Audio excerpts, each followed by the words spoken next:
sanadu markay ahayd 2008 ayaa shacabka ku dhaqan Colombia waxa ay ku daaleen fahanka roob dhiig ah oo hal mar ka soo daay xagga sare kadib markii ay ku sameeyeen baaritaan aad u dheer waxa ay ogaadeen in uu yahay dhiig bini aadan.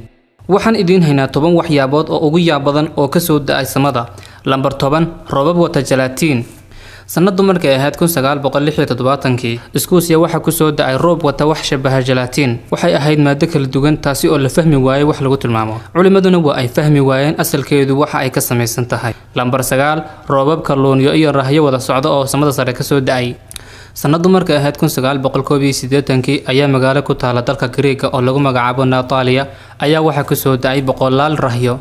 waxay cadeeyeen qayb kamid ah culimada waxbaadha dabaylo zaa'ida oo socday awgeed inay macquul tahay harraha in goobtiisii asalka ahayd ee Afrika ay dabayshu ka soo qaaday sida ay dhacdo taasi ugu dhowba ay uga dhacday dalka Japan. sanadu markay ahayd 2009 bishii June taasoo ay ku soo dayeen kumanaan kun oo kalluunyo iyo rahyo yaryar magaalo lagu magacaabo Anshikawa taasoo ay qaarkood ku tilmaameen inay macquul tahay inay daruuraha la socdeen qayb kamid ah biyaha badda halkaasina ay macquul tahay inay ka soo raaceen xayawaanadan yaryar. lambar 8 baraf shabaha kalarka xabxabka amba qaraha. waxaa jira dhowr goobood oo ka tirsan buuraha ku yaala gobolka Colorado ee dalka Mareykanka ayaa guryihii waxa qariyay baraf uu kalarkiisu u eeg yahay xabxabka amba qaraha. lambar 7 roobka looda soo daay. sanadu markay ahayd 1980 ayaa maruu maraya markabay lahaayeen Japan xuduudda badda Russia. markabkii ayaa waxa uu bilaabay inuu hal mar si kedis u gadoomo taasi oo sababtay loo xagga sare uga soo daaday. usbuuc kadib ayaa Russia waxay cadeysatay inay dushooda maraysa diyaarad sideylo taasi ay ka soo daateen 20 lo sababtuna ay ahayd miisaanka oo aad uga tan badan diyaaradda. lambar 6 roobabka lacagta. 2007 ayaa goob ka mid ah dalka Jarmalka waxa hal mar ku soo daaday boqolaal iyo kumanaan lacag waraaq ah.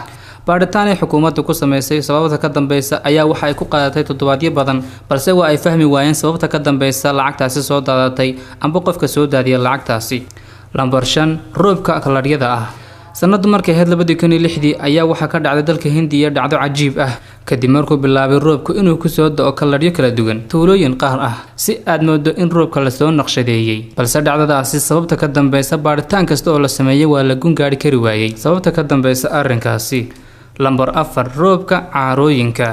sanadu markay ahayd 2007 ayaa dalka Argentina waxa ka dhacday dhacdo aad iyo aad cajiib u noqotay kadib markay xagga sare ka soo daayeen caarooyinka ku soo daay tuuladaasi ayaa waxay gaadheen ilaa 10 sentimitir. daqiiqada kadibna dhulkii ayay qabsadeen oo qariyeen iyada oo loo waayay haba yaraatee fasiraad cilmiyeysan. lambar 3 roobka beedka amba ukunta. jasiiradda Haiti ayaa waxa ku soo daatay tiro 1800 oo beed oo midmadow taasi oo sababta ka dambaysa la fahmi waayay. lambar 2 hilibka soo daay.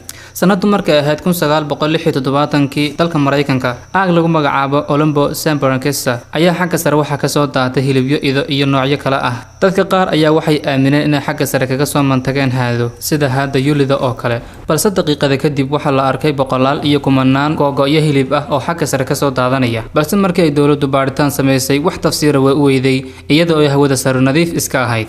lambar 1 roobka dhiigga ah ee soo daay. Colombia sanadu markay ahayd 2008 tuulada lagu magacaabo Toshoko waxa hal mar ku bilaabmay oo ku soo daay roob dhiig ah kaasi oo qariyay wadooyinkii. culimada qaar ayaa dhiigaasi qaaday oo baaritaan ku sameeyay kadib waxay ogaadeen marka ay baadheen inuu yahay dhiigga bili aadanka. kadib dadkii goobta deganaa aad ayay uga argagaxeen waxayna yiraahdeen waa digniin ka timid xagga Ilaahay. waad ku mahadsantihiin daawashada muuqaalkan ha hilmaamina inaad channelka subscribe saartaan share-na hadahadaan. Assalaamu calaykum waraxmatullaahi wabarakaatuh.